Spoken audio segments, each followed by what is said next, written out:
Tatiana, welcome. And you had no inkling that you were ever going to set up an enterprise, a social enterprise around sustainability. The goom, where the root of it is actually to stand up. Even in the Bible, when Jesus says, Talita hum, it's really stand up. Do you sometimes have those days where you're like, I'm doing so much, I'm not making enough change? I need the solution. Once I see the solution, I'm great. Are women better environmentalists than men? We are 33 women at Goombook. Okay, so it's 100%. Your responsibility to do something. People need to feel that there is a solution. This is plastic. 1. 2. This is harming animals. 3. This is harming nature. 4. There's a solution. Sustainability cannot happen if we're not at peace. I want to ask you to record everything. I want to see the reaction of your friends. I feel like I'm on trial right now. Hey. That's why you're here, man. That's why you're here. I So love you're it. doing something. There we go.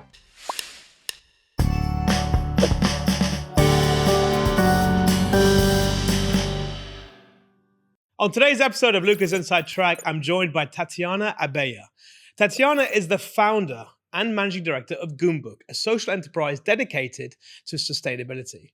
She launched the business back in 2009, and since then, the UAE, with Tatiana, has done some remarkable things, but still not enough.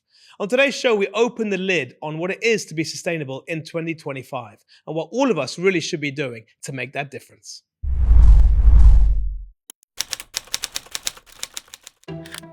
My name is Tatiana and I'm the founder of Goombook. Only 20 people globally have the visa, 7 here in the UAE, and Tatiana, you're the only female recipient as well. And I came to the UAE 15 years ago.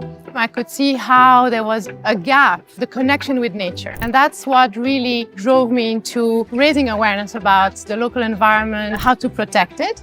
And so by doing some research, we found that the gap tree was the symbol of survival in the desert. What does that mean to you personally, but also professionally in terms of recognition? It's where they really feel part of something bigger, a global community. Tatiana, welcome.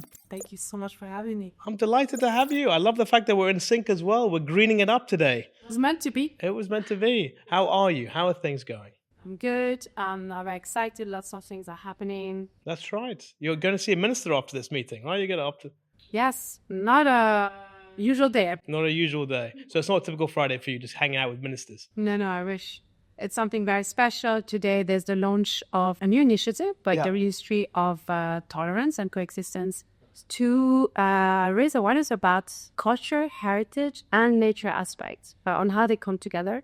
It's an aspect that we forget. We think that to think about nature is an extra in our life, but actually the human race had to deal with nature since day one. Ice, snow, the sea, rain, desert, how to survive and thrive in different ecosystems. 100%. Look, I'm very excited to have you on board. I've never had anyone on sustainability come on the show, so I'm here to learn. I don't know much about it. I have an elephant in the room in case I ask any weird questions, but the Goombook, right? It's a great name. It's an unusual name, right? And when we spoke and I did a bit of research, it comes from this region, Goom, right? Yes. The name, and which means to stand up. In some of the tribal Bedouin language, it means to stand up or to sort of stand up against something. Is that right? Absolutely. So when we started Goombook, we were looking for a name that would make a difference, not the usual green something or eco something. And in the research about the UAE and the region, the Goom word came up as, yes, the root of it is actually to stand up. Who? Even in the Bible, when Jesus says, Talita hum, it's really stand up. Yeah. And so stand up for your rights, stand up for what you believe in, stand up for a better environment. But also the tribe of the region, the families traveling around the desert, the Bedouins, they were called Go. And it was a very similar way of living. The Go was at the origin of family, but anyone could join it. So it was very inclusive. They were very much in sync with nature, very careful about the resources, water, food. And that They would recycle a lot of it, right? Recycle. It was really, they would not call it that way, but it was a circular economy way of life where nothing would go to waste. Beautiful. And if you look at how we eat today, it's all about actually consuming and wasting. So Goom and Goombook was about, let's look at where we come from, by here, Yarabot, Let's look at the heritage, the culture, how we used to do things, and how we can go back to that in the modern time, but also trying to be a community again, a tribe again. How's your Arabic? Very bad. You speak like 8 languages. Arabic isn't one of them?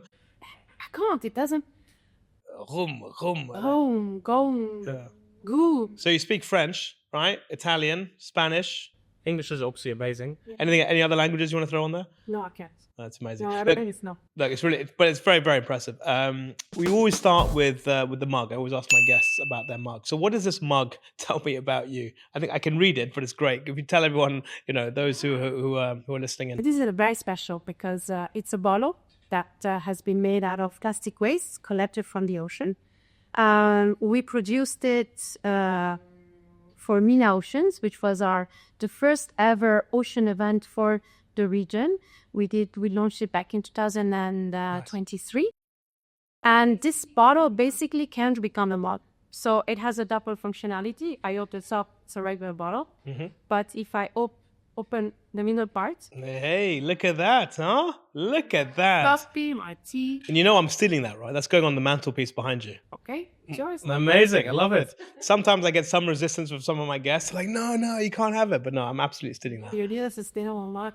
How do you feel about mugs in general? Do you think they're a sustainable way of Of course. Yeah. You need more mugs. I mean, we need to stop this whole, single-use cups we get at the coffee shops. We need to go with our own reusable mug. You see, at Luca's Inside Track, we take things very seriously. Sustainability is up there. That's why we have our own reusable mugs. Fantastic. Well, sometimes we are.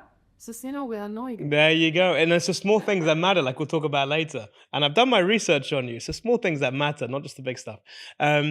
So you always start one of your shows or your podcasts with, okay, I have to tell you, I'm not the tree hugger. It's usually how you always start, right? An elephant in the room, everyone who's outside of sustainability, who doesn't work in it, they look at people who work in sustainability as typically, unfortunately, as a person, as tree huggers. You don't like that perception because it's infactually correct for yourself as well as for many other people. Because the truth is, you came to the region in 2009. Correct me if I'm wrong, right? 2005. 2005. Goombook was started. Yeah, you're right. 2005, you came to the region. You came from Europe, right? And you had no inkling that you were ever going to set up an enterprise, a social enterprise around sustainability until you came to a desert, right?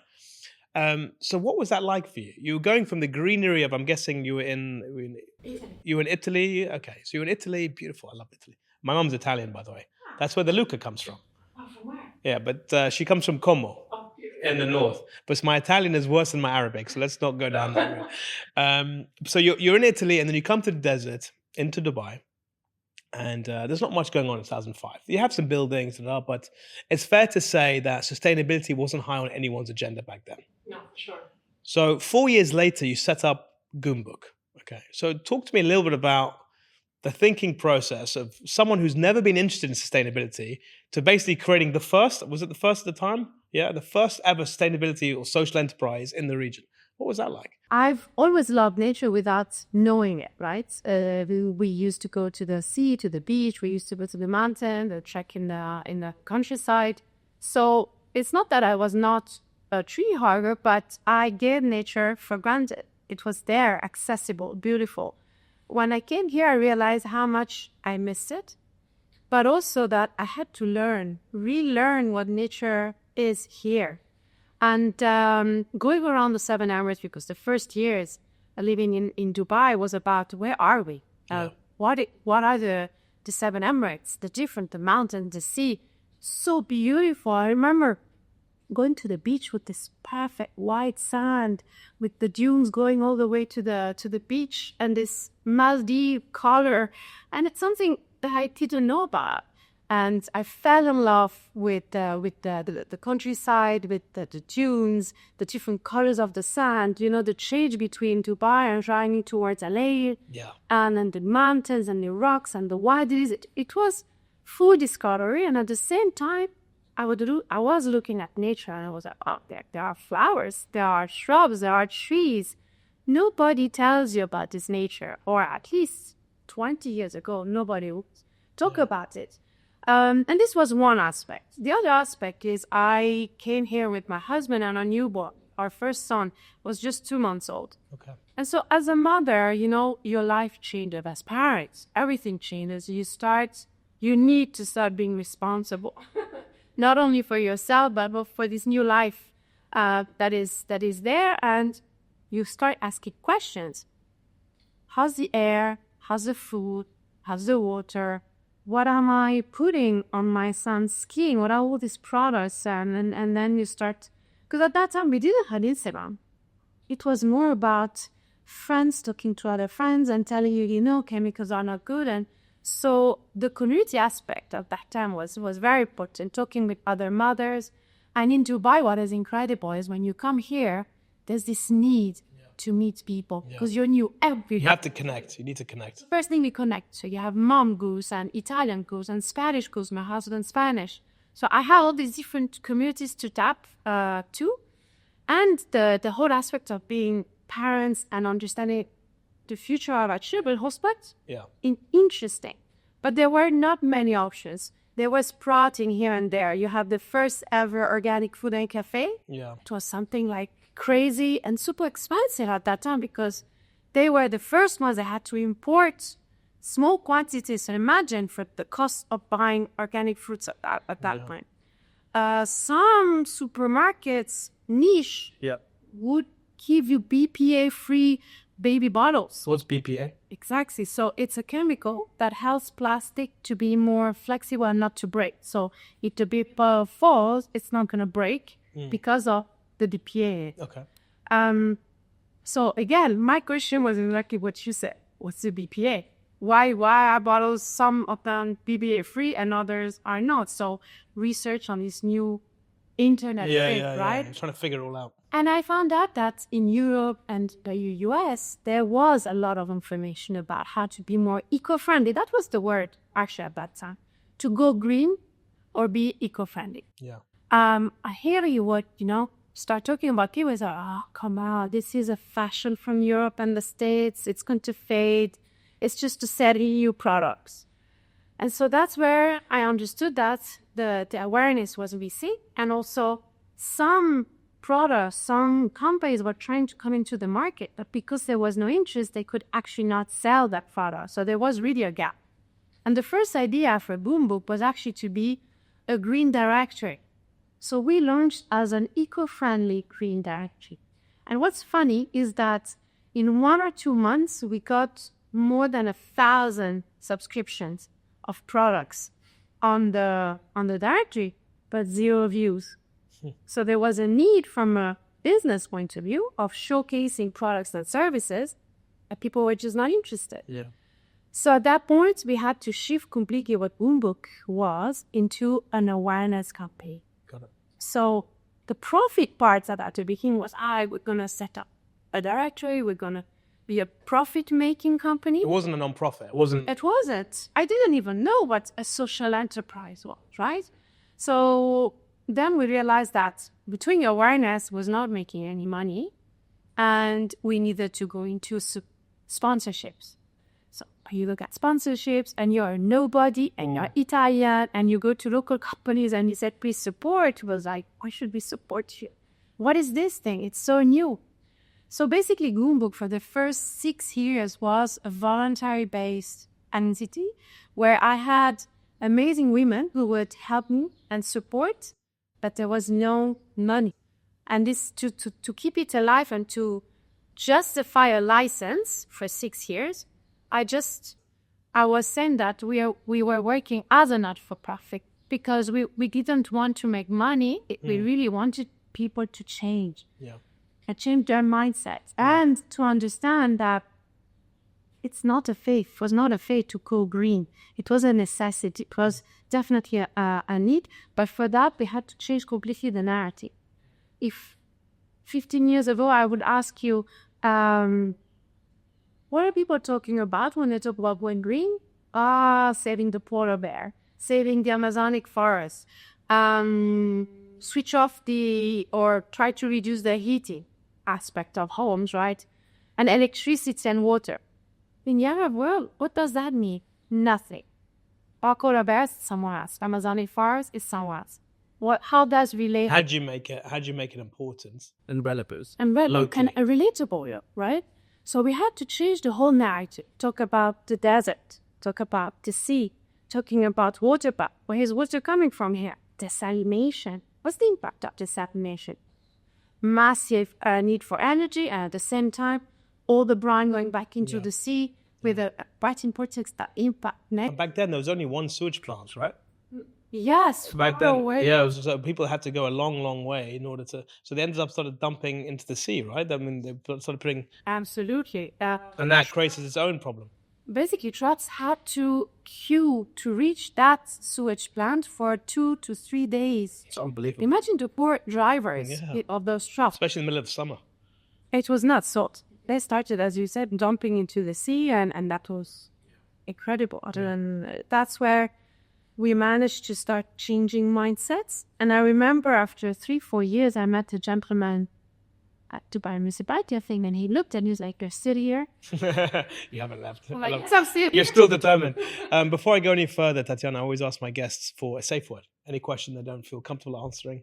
Okay. Do you have a safe word? Octopus. Oh, okay, I like that. You're the first person to come up with octopus. Why octopus? It's our mascot, a Goombook. Is it? Okay. Yes, because the octopus has main brain, but then each tentacle has its own brain, so they're able to think and react on their own. Very nice. It has 3 hearts, Ah. so I love it. Something about cows have three stomachs or something along those lines. Octopus. Have you heard about the octopus theory? Talking about octopus.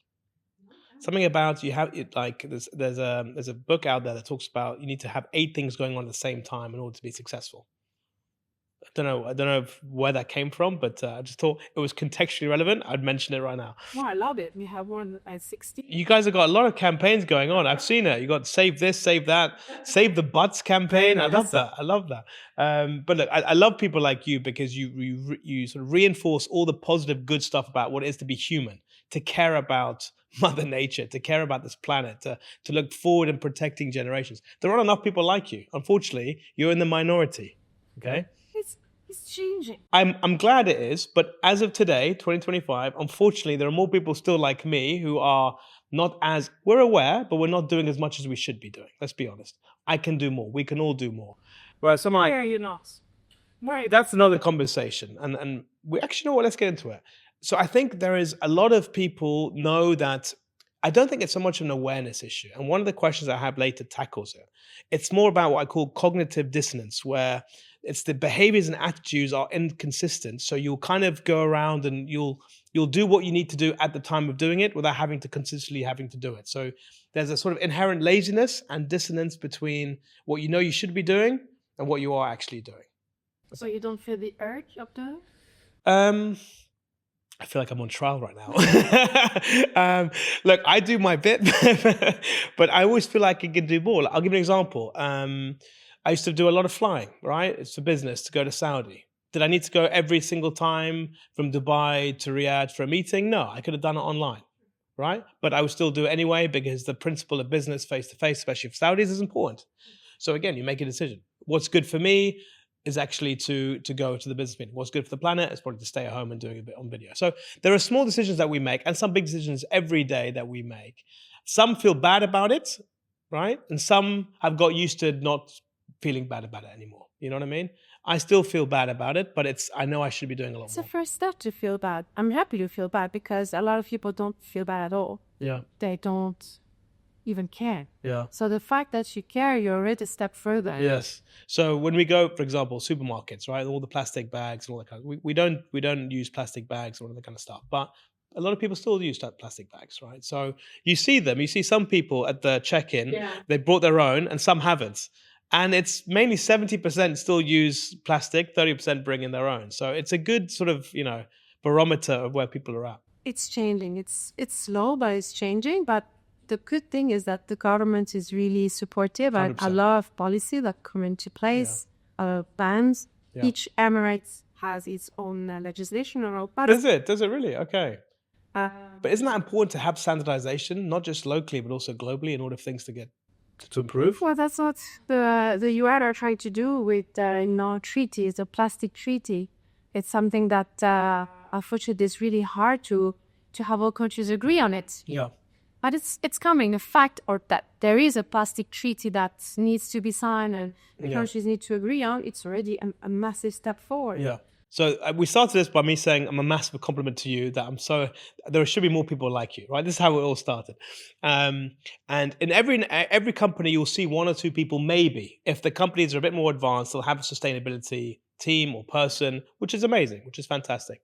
But they still seem to be, it's not a business decision yet for it to be an integrated part of the company's ecosystem. One, I think it's also depending on the size of the company. From what I see, the biggest problem is with the SMEs. One, it's an awareness problem. They don't even know that there is a whole sustainable development agenda. Yeah. And two, they might not have the budget. So for them to say, oh my God, sustainable development, sustainable development goals, I need someone to look at my own sustainability. I need to have a sustainability strategy. I need a person for it. Can you afford that person? That's the problem. So do you think that's the biggest cost or interrupt? Is that the biggest challenge for sustainability not being adopted further? Is the cost of it? Two things. The not knowing about sustainability and the need for it. And second, the cost. Because for an SME, even startup to tell them you need to embed sustainability in your business plan. In fact, one more layer, it's complicated. And there's no enforcement. So if someone asks you, what does sustainability mean to you? Because it's a big word. There's so many things that go into it. What, in its simplest form, what is sustainability? The simplest form is to think about the future. Sustainability is to guarantee a future for humans in the next 50, 100 years. As simple as this. To give it a bit more depth, sustainability is when the three pillars come together in harmony of profitability. I like to call it prosperity. So how businesses are able to stay alive and prosper. Nature and people. We need these three things to be in harmony. I need to make sure that my business is not harming people and not harming nature. It's there. So the meeting point in the middle is sustainability. Happy people, healthy nature, and good businesses. And give me a percentage of where we're at, or score us out of 100. How are we doing? Not so well. Humor me. What are we looking at? I couldn't give you a percentage. What is really interesting is if you go into the Sustainable Development Goals, they have another report on how different countries are doing. So you see some countries doing really well on the social aspect, others on the climate aspect, and other on the innovation and in the industry part and infrastructural part. It's very hard for one country to do well in the three pillars.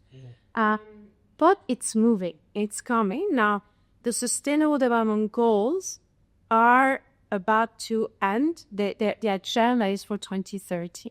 So now we're already looking at the next framework.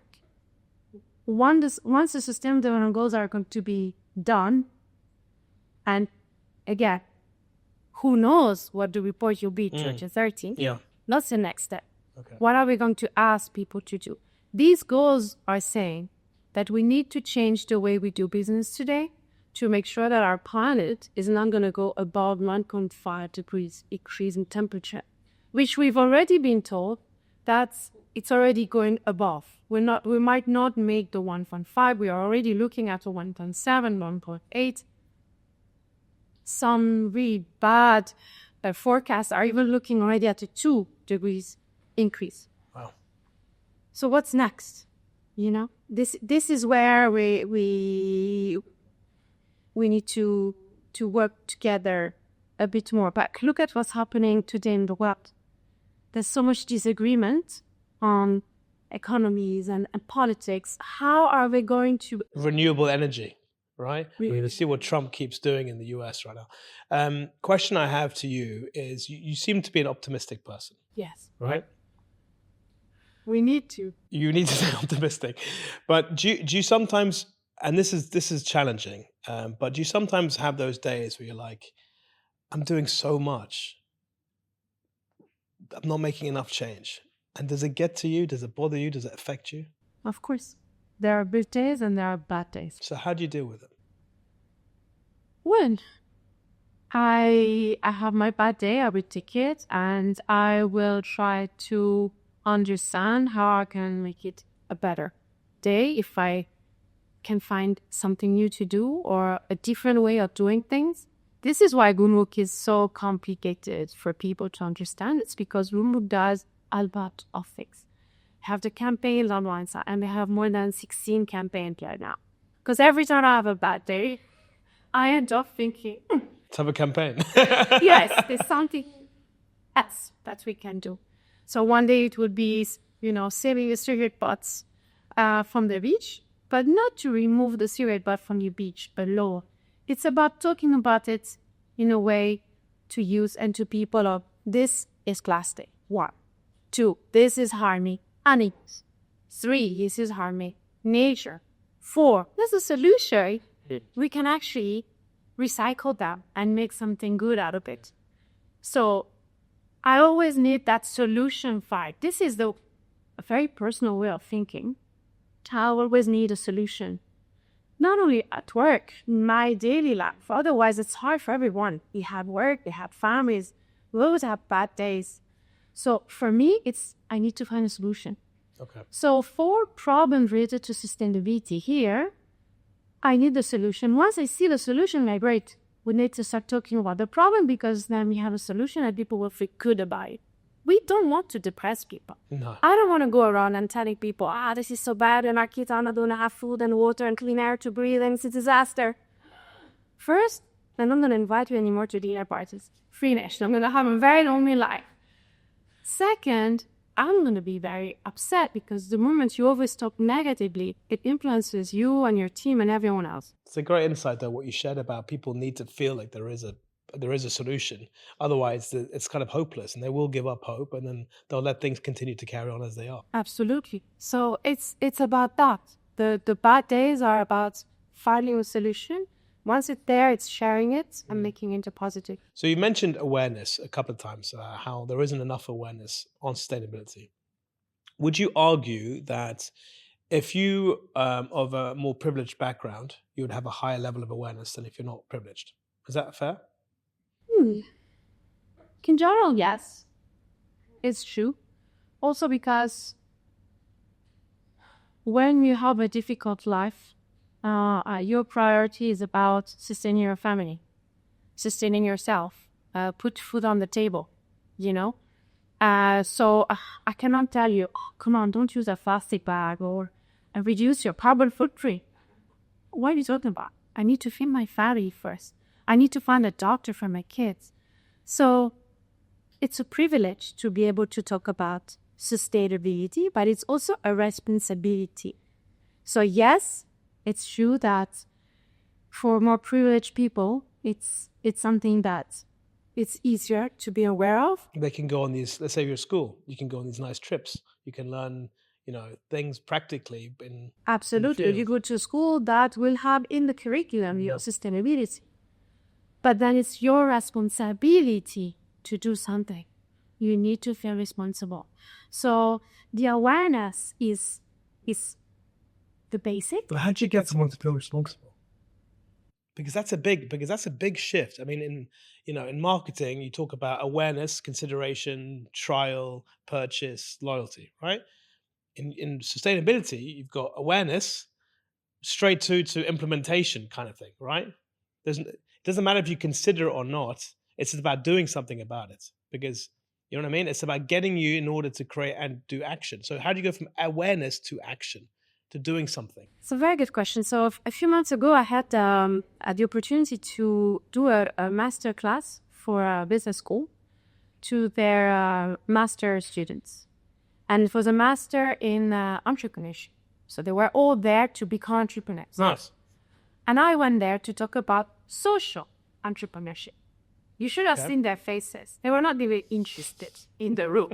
So I asked them, I'm like, okay, so do you know what a social enterprise is? Yes.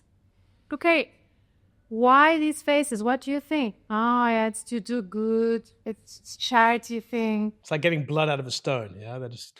So I realized that they didn't see the opportunity of doing good as a business opportunity. So I think here the main problem is that there's a separation between being responsible, doing the good thing, to actually being successful. Yes. And They don't coexist. They're separate. they think. Yeah. But if you look at some of the social enterprises we have around the world, they're massively successful and they make a lot of profit. Goombook has decided to be a social enterprise, not for profit. But this is my decision. But a social enterprise doesn't mean you're a charity. It means that your business is a responsible business. Mm-hmm. And honestly, in the future, all businesses will be social enterprise. I know. This is what we need to... Look, there needs to be more of you running around, that's for sure. Running businesses is very similar. The world will be definitely a better place.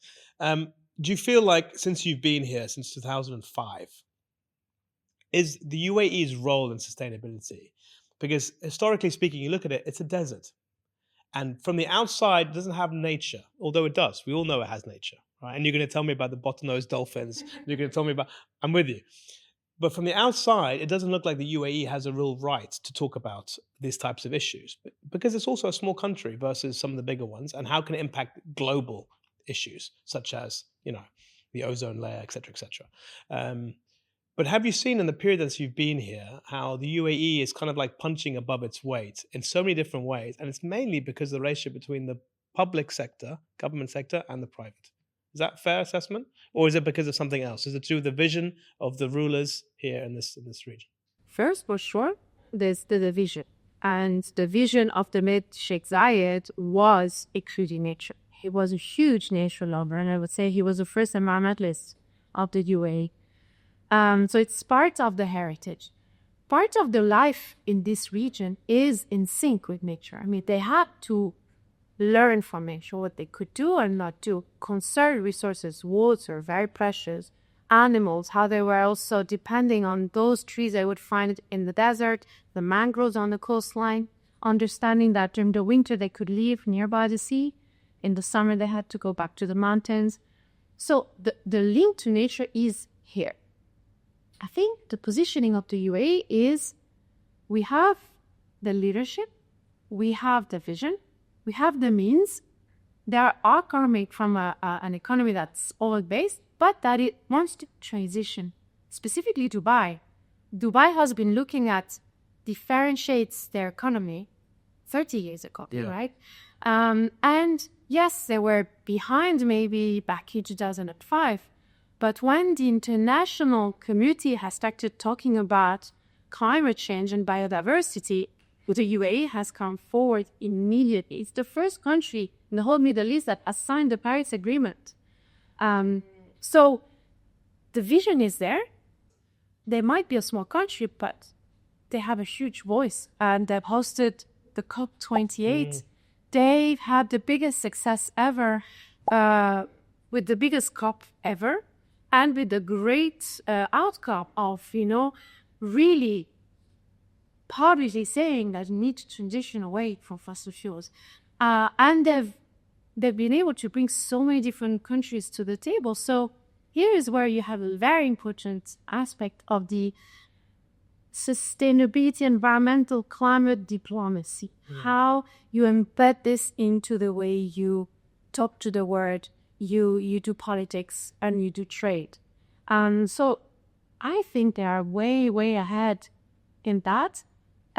They've passed legislation in the past 2 years that has unheard of, and people can't even believe that. Such as? So the last one that is coming into force now in May, it's the climate law, where basically all major companies in the UAE will have to report on their carbon emissions mandatorily. And if they don't, they will be fined up to $2 million. Wow. This is fantastic. Yeah, especially for those SMEs they talked about, those naughty SMEs that aren't focusing about sustainability. Well, they're going to have to be. SMEs are coming next. So I feel that we are in the right, I am in the right place. So per year, when you are asking me, you came to the UAE and you come from a different background, right? And I did architecture when I was Interior designing and architecture and all that stuff. I was designing jewelry, so Tata brought me to this. When you say that I might be someone different from the rest, but actually I feel like really like you. I'm one of those people who had to learn. And I'm learning every day because that's not my background. So I surround myself with the right people and the experts that for me it's an opportunity to continuously learn about what we can do. And this is why I always tell everyone, you can do it too. And it's not, nobody expects you to be perfect tomorrow. It's just about starting. Because the moment you start going to the gym, you know, you start walking on the treadmill. And then, you're curious about that thing. And you're going to start exercising your other muscles. It's the same thing. So how do we do this? Because everybody wants to feel that they can help, but they don't. So what is that trick? The small little things that they can do. Because they can do it for the first 2 or 3 days. Then the behavior goes back, they return back to how they used to, and nothing ever seems to move forward. So what's your advice to a lot of people out there who have good intentions, but honestly, they will try, but then they just eventually get up? How do we convince them to do this as a real character and behavioral change? I think we need to link this to our passion. What are you passionate about, right? What is something that you do every week for yourself? Sports, music, what is it?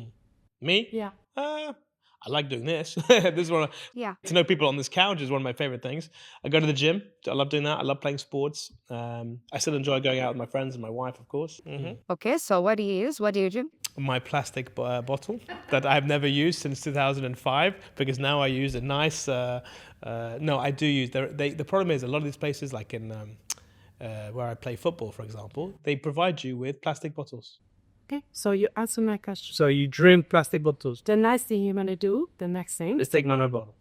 first, but second, you're going to go and talk to the company where you go and play football and say, Done. can we install a machine to actually give water? Well, that's a great idea. Why don't they do that more often? Because nobody else.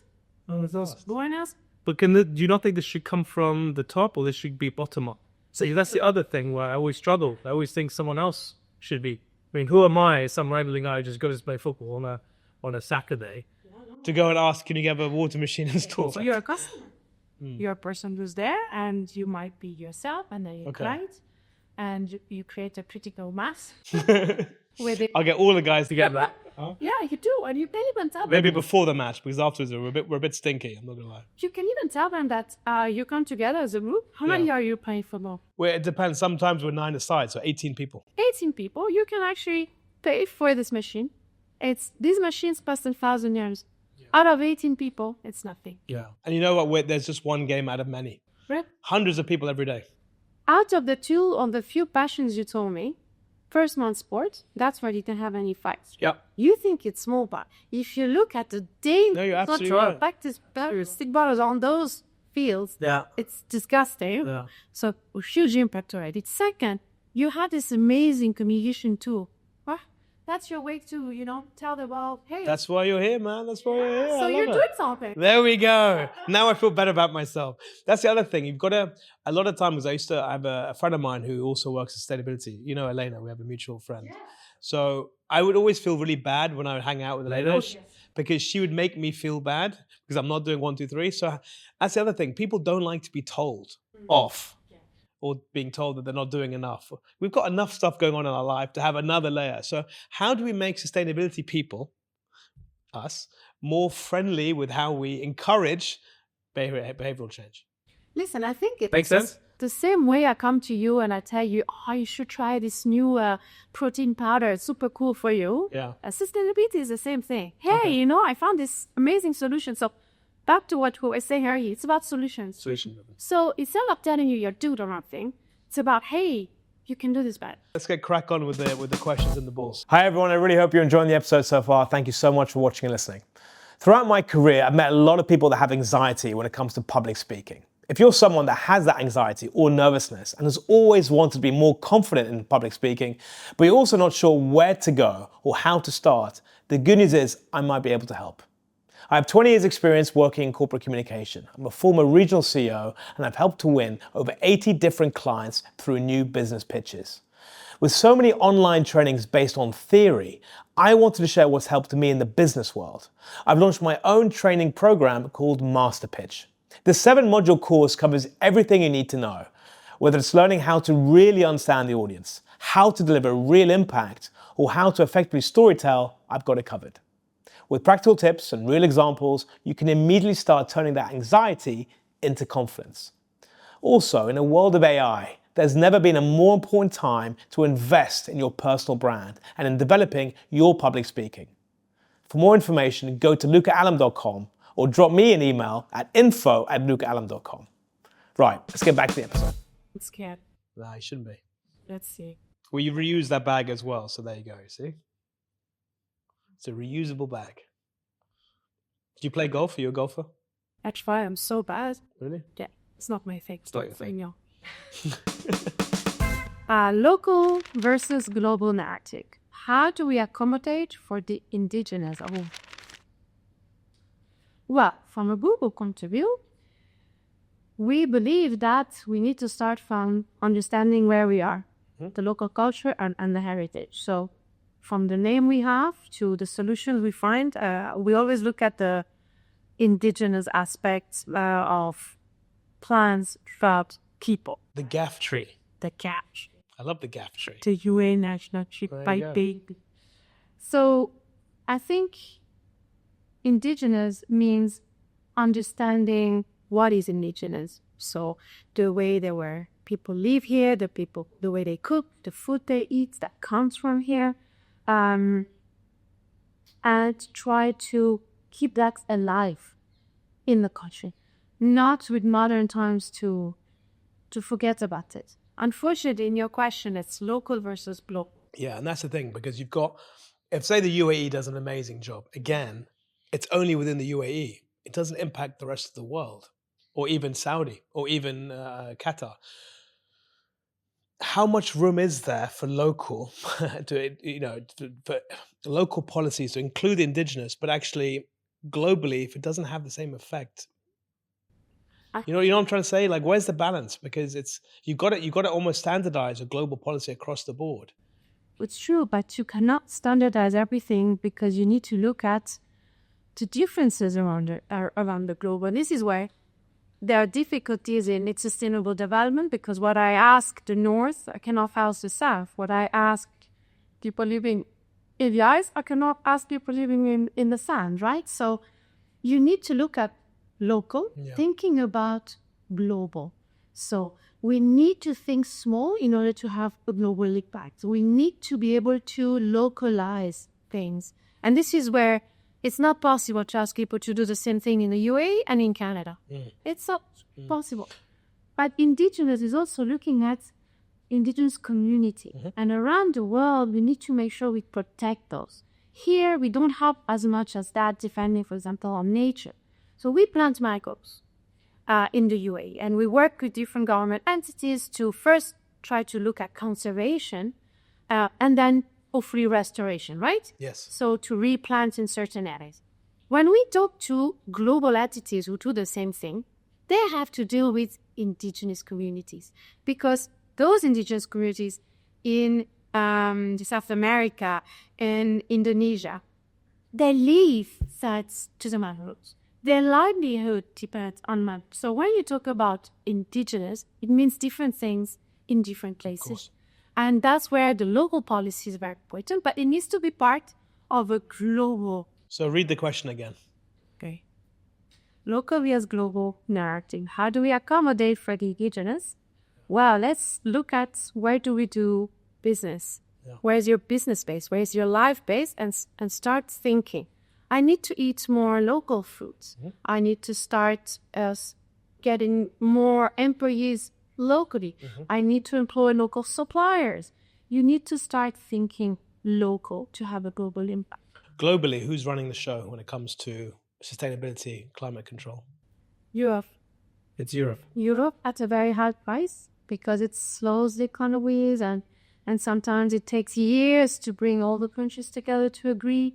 And it's a lot of money and a lot of efforts to invest into the famous Green Deal, the transition to a cleaner energy So it's hard, but Europe is really doing a lot for it. Devil's advocate, elephant in the room. Can anything happen without America's approval? Can the world move forward if America is not fully on board? Climate, honestly, we cannot move forward without the big economies, China, the US. We need to have everyone on board, because otherwise you have tons of countries, huge efforts, huge investments. But then you have one of the bigger emitters emitting more and more. So it's not working. Exactly. So now we need to do this all together. And we'll get the US. All right, next question. Yeah? Next. Let's roll on. Okay. Politics and climate change. Look at that. Look how they're coming together, huh? Come on, Tatiana. Yeah. Context matters. Brilliant. A loveless affair or green shoots of love. Okay, so the question, so just to read it again for those who are listening in. So politics and climate change, a loveless affair or green shoots of love. In between. Yeah, you can't go in between. It cannot be a loveless affair. It feels like it right now, especially from the US. And the policies that Trump's coming out with, and I would say it's a person. It's not, unfortunately, it influences politics. But when Trump came into power, you had a lot of voices from the US saying, we won't change. Our companies won't change their strategy. It will continue our own sustainability journey. Yeah. Our climate action, that won't change. So the problem is that the incentives are not there anymore. Another big issue is a lot of areas were protected, and he's removed that protection. For some areas, there was, a ban to drill in them, and now that ban has been removed, so drilling is allowed again. So that's where I think the power of private sector is, where you have those leaders who leave massive companies, and some companies put together have bigger GDPs than countries. So, private sector plays a very important role. They're independent. Again, the problem comes when you're talking about SAEs. They don't have all that. Yeah. But the huge corporations, take. But the question here is talking about politics and climate change, right? And is it something that is a loveless marriage where it's just that everyone knows it's important, but no one's really doing anything about it, and so they just keep drifting? Or do you feel like there is a renewed potential, because you're an optimistic person, that actually we are seeing green shoots of love where people are realizing, actually, no, let us actually make some changes. But then Trump comes along and all of a sudden starts signing off documents saying, you know what, we believe in coal, right? And all this kind of stuff. So where do you feel? Because from an optimistic perspective, I would love to say that everyone, the world leaders are coming together, everything's going to be great. I just don't see it. I feel like we've gone backwards when it comes to politics and enforcing real climate control. I think the problem with climate and the environment is that it's something seen as a left-wing priority, which is a shame, because I believe nature and the nature we know today and climate need to be an everyone priority. It's every wing. and be completely detached from politics. It should not be part of a politician agenda. It should be everyone's agenda. So the love here is missing because suddenly we have a new president, right? What can we do? We need to have the other political forces around the world to push and stay strong on what they believe in, because the markets so far is still free, and you still have, hopefully, I love your hope. Trade between countries where if you want to trade with me, you need to have some sort of sustainability agenda. I will be able to buy your product in Europe now only if your product is, let's say, forest free.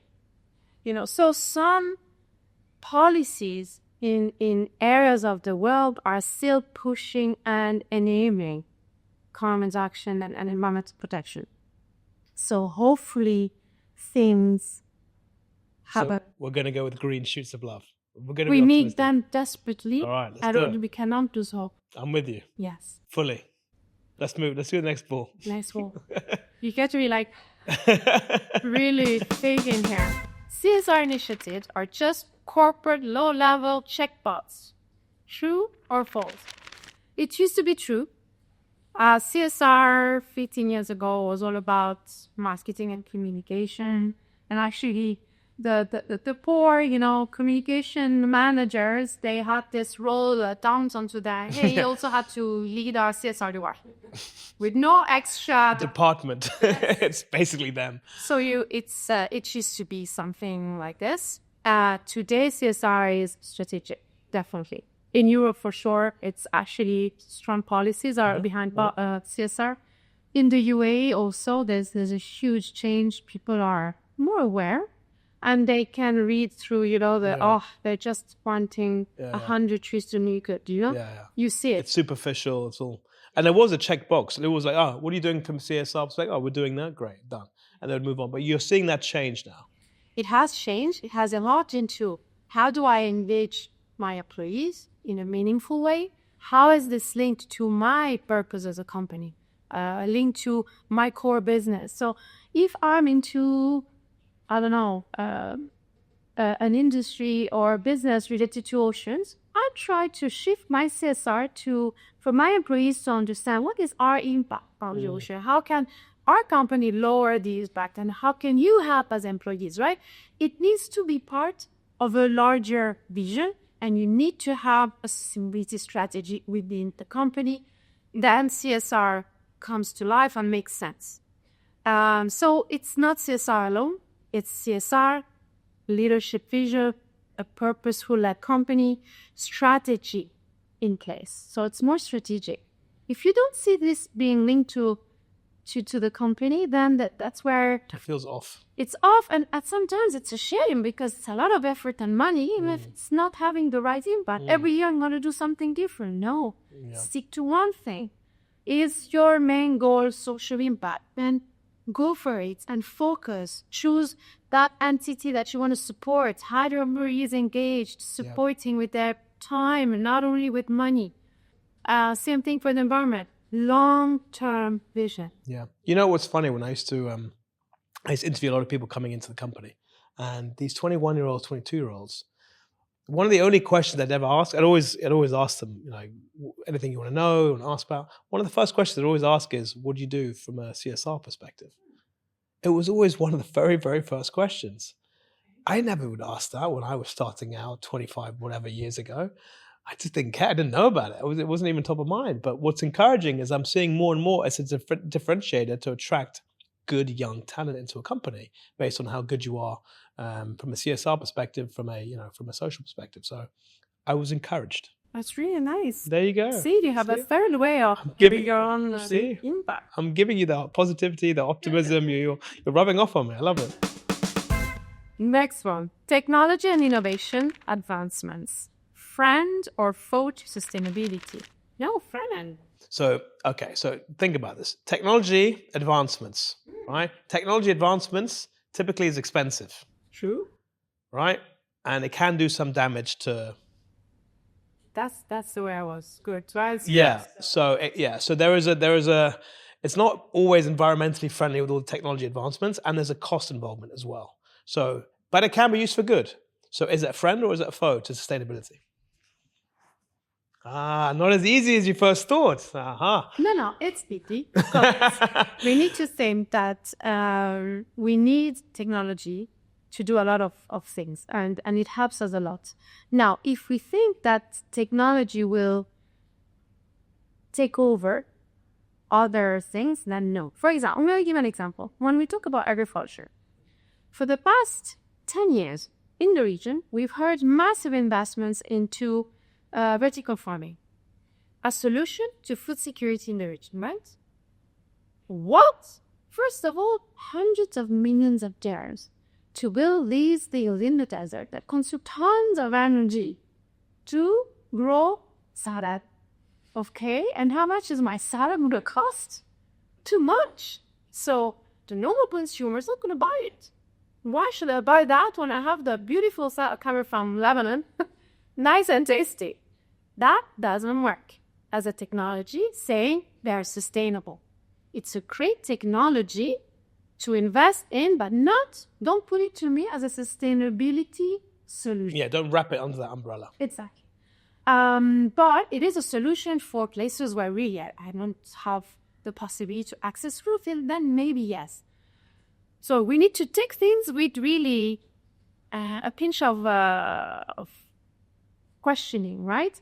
But another example is I need to monitor large forests. I need to plant trees. I have drones that can do in 1 hour the work of what 100 people would do in 10 days. Mm-hmm.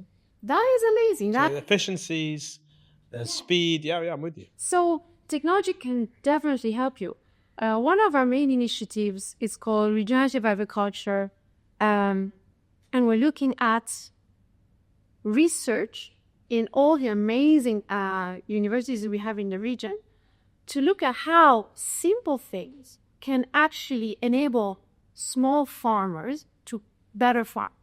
And we're not looking at very expensive technologies. We're looking at accessible solutions and low cost. So something that a farmer that doesn't have so much money to invest into technology might not have tons of computers to manage, a whole technological farm. What can we do for this farmer to feel like, yeah, I can work better, I have a better harvest, my fruits are more nutritious, and my son wants to stay with me and work with me rather than do another career and become an accountant because he feels that being a farmer is terrible. Working many hours, very hard, but very little. Agriculture is an industry that's massively challenged because of technology advancements. You go back 200 years ago, everyone was plowing the fields. Now, less than 1% of people are actually involved in agriculture. Now, before you had people in the field removing weeds. Okay? Now they're giving you a chemical that kills everything. That chemical is also killing the soil. Yeah. So after 10 years, my soil will be so poor. Actually, it's not worth anything, and my fruits and veggies are not actually helping. But overall, you're saying technology and developments around it, despite the cost, is actually beneficial for sustainability. It needs to be done the right way. Yeah, but like with everything. With everything, but we cannot think that only technology is a solution to the future. Going back to what we were saying earlier, we need to look at the heritage of the local culture. Here people used to grow food in the desert in a specific way. We need to follow that. Why are we growing water-intensive fruits and vegetables when we actually have species that require very little water? They can even take saline water from the sea and are very nutritious and considered superfoods. So we need to sometimes think simple and look Just adapt. and adapt. So here, everywhere in the world, we need to think at the technology as something that helps you. But it's an option. It's not. It's an option, and that can enhance. Even the word innovation. Innovation doesn't mean very expensive technologies. Innovation means ideas. Sometimes ideas are very simple. Do you think AI and how it's basically everywhere already, right? The knowledge that AI has around things like sustainability is going to help people with the awareness, with the giving ideas on what to actually do about it. Do you see? And have you thought about how Goombook can utilize AI further to sort of give more of an insight into how people can help save the planet? We're looking into it. For sure, AI would be a big help. But again, we cannot rely fully on AI. Yesterday, I had the opportunity to visit a research vessel from the French Navy that is harbored here in Abu Dhabi, in Zayed port. And they were showing us how they have all these different technologies to map the seabed. Why it is important? Because we need to understand if the seabed is rocky, sandy, if they can analyze water temperature, water salinity, understand the environmental impact of, different things related to the ocean. But it's complicated. But they also have an AI function. And he was explaining how they cannot rely fully today on the AI function to analyze all the results coming through all the different technologies, because sometimes you really need that human intelligence of being able to say, wait, the sonar is identifying something. It looks like it could be just a wreck, or it looks like it could be a school of fish. The AI will immediately tell you, don't think, it's not important. It will remove that from the whole report. While all the researchers in the vessel know that, no, that actually... That's experience. So it's not human experience. Exactly. So we will have to work with AI. Always. It cannot take over fully. But I'm just thinking about how do you utilize it to be a mouthpiece for pushing the sustainability agenda into every organization, into every government and ministry. Well, it could help in reporting as a company, for example, or as a government, helping analyzing data. So, we have different data points, and it could be interesting for a government, for a company to understand where are my emissions coming, or have a lot of energy usage. Where is this energy usage coming from? So you input AI within your system, and it will detect the Nice. So it's for water, it's for energy, it might be for your fuel. Analyzing how your fleet of couriers around the world can reduce their carbon emissions by looking at more efficient routes. So AI definitely is an amazing tool and can help, but it needs to be done with, again, strategy and some vision. Very nice. I agree. Next one. Yeah, you know it. There's 8 in total. I only had one guy who was able to put all of the golf balls on his hand. I'm not sure if were you going to try and do that. Okay, now that you said that, You're going to go for it. You're going to go for it. You're going to try and beat the record. So sustainability, an issue of awareness for ineffective storytelling. Ooh. Both. I know you can't say both. I know you're going to say both. The whole point is to get you to it's about getting deeper insights. So I think as Luca, that sustainability narrative has been a one-directional style of approach of how to tell a story. If you don't do this, the world's going to come to an end. Or if we stop doing this now, if we don't start doing this now, there's going to be big repercussions. Typically, that's how the narrative has been, going back to your 15 years ago Greenpeace analogy and all that stuff, right? I think how we communicate sustainability can be rethought. I'm talking globally here. I'm not talking about Goombook. I'm talking globally because it's a global issue at the end of the day. I think the storytelling aspect can be improved. And what is a good story? A story needs a beginning, a middle, and an end. A story needs a hero. A story needs a villain. Okay? You have a villain and you have a hero, right? We are all heroes, potentially, in our own story. But how do we communicate what we want people to do in a more effective way? Because the same approach, what we've been doing for 10, 15 years, you might be getting marginal improvements, a 5% more here, a 2% more there. Is it enough? I don't think it is enough. You may correct me, but I think how we communicate the issues around sustainability can be potentially rethought of. Yes, I think That was the point of the question. the problem here is that you have too many versions of sustainability. Yeah. So people are like, why should I take it from you or for her? And when they say two different things, but we both want to do something good. Correct. But I will tell you that, for example, PLAs, the replacement for plastic, could mean they're bad. But someone else might come to you and say, no, PLA is not the future. Yeah. But these are tactics. And These are tactics. They're tactics, but they're beliefs. Yeah. So sustainability today has become almost a religion. Do you believe in it? Yeah. Or not? Yeah. Do you think it's something that is really real or no? You still have people who tell you climate change, it's not true, it's fake. Yeah. So Those ice caps are melting. it's very complicated, and I think here it's not really about the awareness and the storytelling, it's about unifying the message. Because for young students, there's so many voices, even on social media And AI now as well. and AI, they will tell you different things, or they will tell you, yes, sustainability is this for these people, this for that people, but these think A and the other think B, and then you have Z. What do I do? It's a great insight. That unifying a message around sustainability is super important. Let's say we do that. Let's say we bring all of the voices into what would be the story that we'd want to create.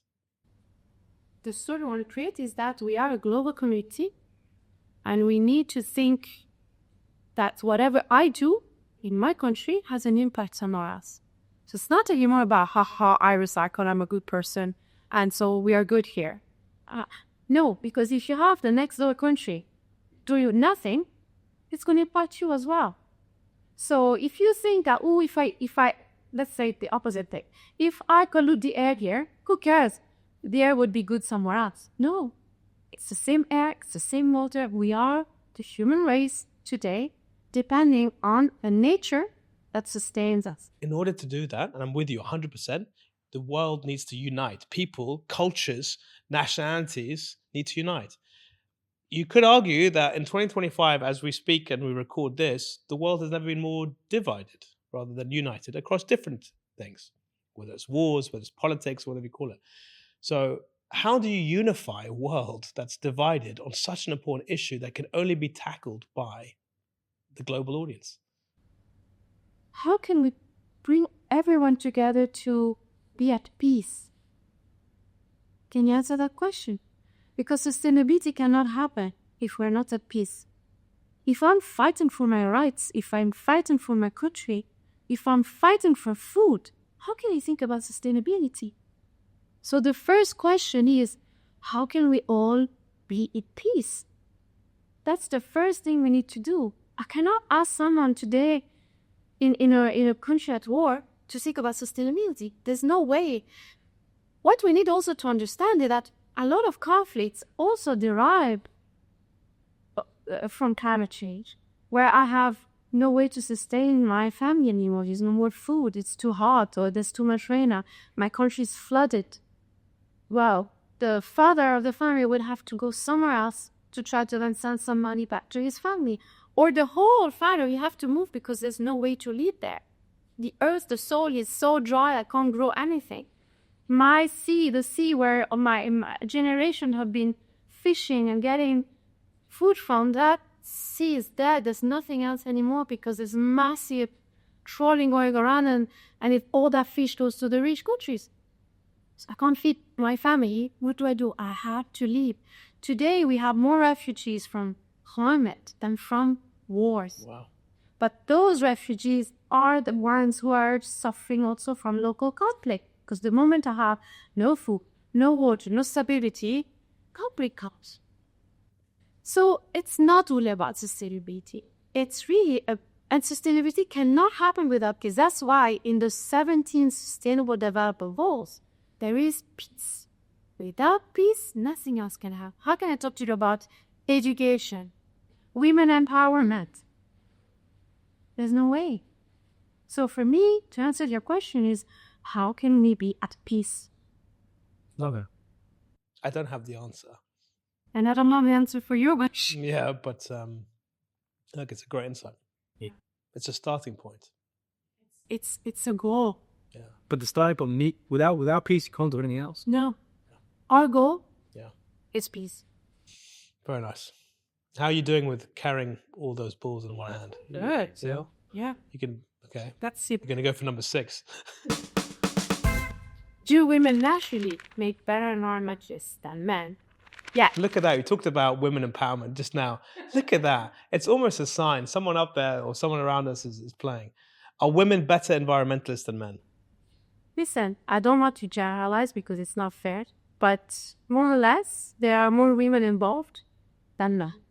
One, I think it's genetically, women are more, they have that motherhood part where you want to care. And this is what happened to me. As I said, I never cared about nature. Suddenly I became a mother and I started asking myself, what's going to happen in the future? How I need to think about the future of my children.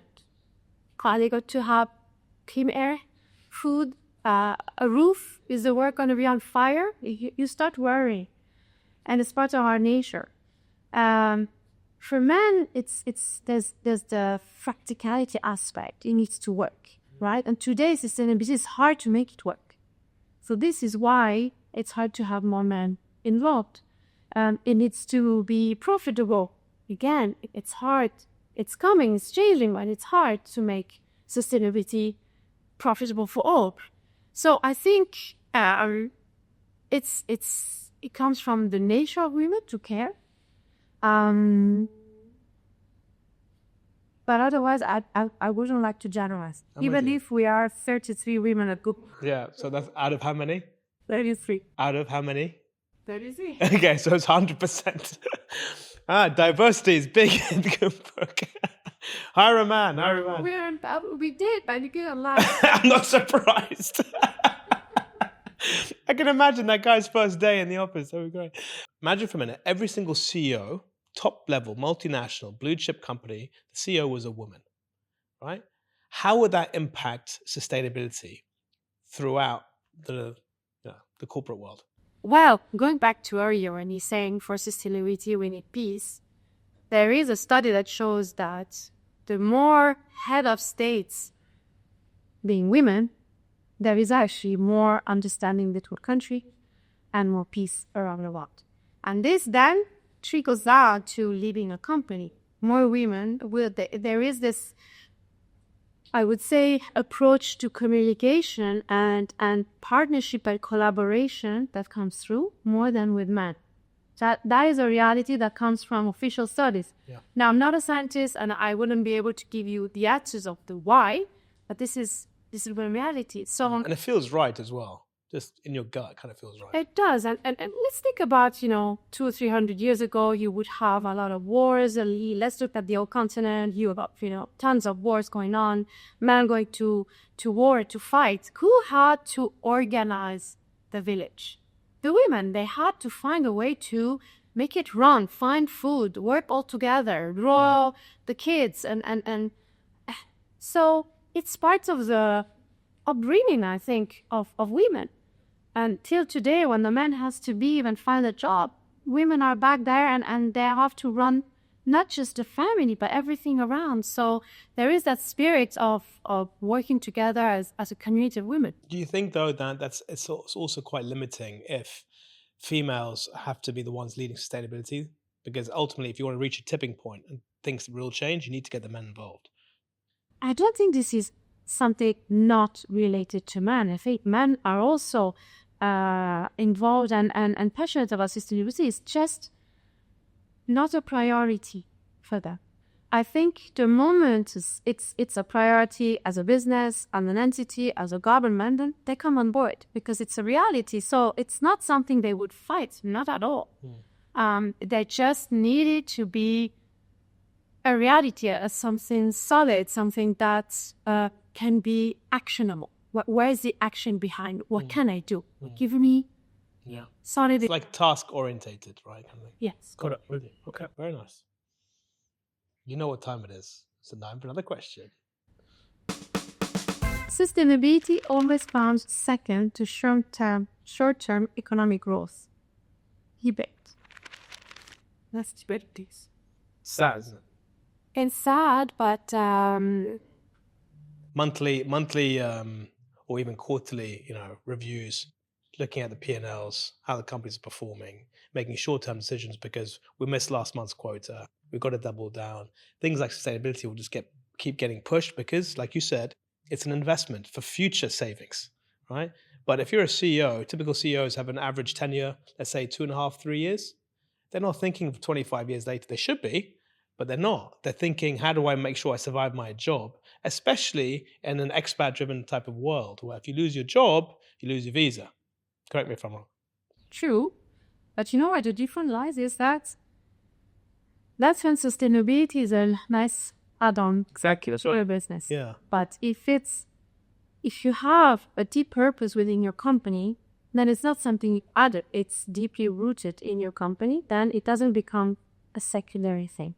It's part of actually the way you're going to run your business and the way you make profit. There's actually a study from McKinsey that shows that the purpose at companies with a deeply sustainability sense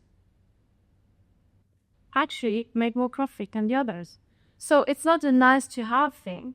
And this is what we need to change to moderate your business. Yeah. sustainability is not philanthropy. It's not when I have some money, I will give it and I will do something nice, even if it's long term, right? Philanthropy is very important, but sustainability is not philanthropy, it's not charity. It's something fundamental that you need to have embedded in your business. That's the only way to make sure it doesn't become the second thing when there's a crisis. Actually, it's going to be your main driver with the price. So that's the way I see it.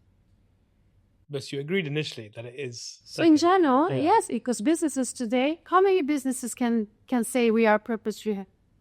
Very few. Percentage-wise, less than 10%? In the UAE, we have VGA, Emirates Global Aluminium. They declared themselves a year ago purpose-led company. So it's deeply rooted in what they do. But I don't know many others. It's less than 10%. Worldwide, we have Sanofi, pharmaceutical company, French company. They are purpose-led. Their purpose is not to exist anymore. Imagine. So it's coming. I had a futurist on the show. Oh. Top 5 futurists in the world. His name is John Sane. Okay. He told me that the corporate world will cease to exist very, very soon. There will be no more companies in the next 5 to 10 years, maximum. It's very scary. Impossible. I see completely different. Yeah. For me, businesses are the future. It's just the way you do business is to change. If you don't have a business, who's going to produce your energy? Who's going to make your table? No, there'll be businesses. I'm talking about corporations. I'm talking about these big companies that people sort of sign up to and join. Like, you know, when you were younger, it was like all about working at some of the... Big thing. Yeah, fast. Yeah. It was outside. Yeah, exactly. But it's not the case anymore. No, I don't agree. We need that. They are the lead. Yeah, so he talked about 3 industries that are massively challenged because of AI and what's going to happen. Consultancy will no longer be around, he's saying. They're going to be one of the first to go. Accountants and lawyers, the legal, because everything that AI can do is all based on data, information, and putting strategy together. So it was a really interesting take. He said but things like sustainability, creativity, all the areas that make us human are the ones that are going to flourish. So maybe you would like him more once you meet him, because he talks about how great that side of thing is. And being human has never been more important. I still think you need a human touch, even in legal and consulting. Yeah, for sure. Yeah, you won't be able to... Like, who am I to argue with the guy? I mean, I don't know. But it was an interesting conversation. Very interesting. No, it's true. And there is the Dubai Future Forum, which is a great platform to attend every year to hear about the future and how it looks and the different opinions on the future. And how one question was about robotics and how they're going to take over. Right? Someone said, no, they're going to be embedded in our body. Yeah. We're going to have super bionic eyes. We're going to have chips in our brains. So it's not either one or the other. They're going to merge the handshake. So I think things are gonna merge. AI will be embedded, but you will still need teams to work with AI. Let's see. But we shall see. And I'm seeing how you're managing this. Is that all of them so far? No. There's still one more? Yeah, that's it. My goodness. This is the last one. Okay, so is human laziness and cognitive dissonance the number one obstacle for change? Is it a human condition why things are changed? Yes, of course. Laziness for sure. But it's also not being interested.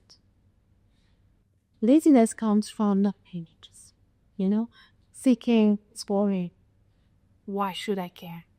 So that's what we need to tap. That's the cognitive dissonance I was talking about. Yeah, exactly. Yeah. And one campaign that for us has been really disrupted is Drop It campaign that then became the Dubai campaign, the Dubai government, which was about moving away from single-use plastic bottles, right, of water.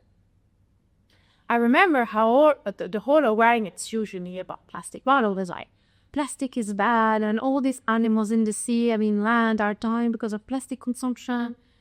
We changed completely the narrative. We said, yes, it's bad for the planet, it's bad for you. You, human. This is a scientific fact. How much microplastics you had in your body. So you changed the narrative. We changed the narrative. Storytelling. It's storytelling for sure. But we needed scientific information. So that's That's what needs to be standardized, the scientific facts. Then I can change the way I talk about it, depending on culture, the case where I am, the sensitivity. Context. But have that data that helps me come to an audience and say, look, it's not me saying that to you. This is how much you have in your brain. This is how much you have in the fetus. This is how much you have in your blood. Yep. What do you want to do about it? So the whole awareness would start, and I could see people coming to the room in large corporations with their photo in their hand, looking at me, you know. Say, I'll never switch from my Evian water or whatever amazing little water. At the end of the session later, where can I buy a future? They understand it's not about nature, because only 10% of people would care to actually change their behavior. Only 10%. The rest will feel sorry, but then back to business. No more. So I need to tell you something that's going to affect you, your children, your father, your mother, your friends, where you understand, because we care about our health. More and more, we live in an individualistic society where it's about me, my future, longevity, health. I need to be fit. Yeah.